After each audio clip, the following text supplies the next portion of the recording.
Konting asin. Halo-haloin lang. Ngayon, salain natin yung harina para naman hindi magbuo-buo. Halo-haloin naman natin. So, ayan na. Ito na yung itsura niya. Ngayon, isunod natin yung sweet potato. Ito nang isagulang bowl na. Para lami ang atong sweet potato cake. Ito nang butangan og toppings. Walnut na siya.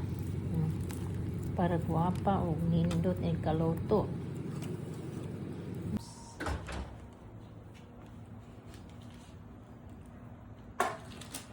No, it's already cold.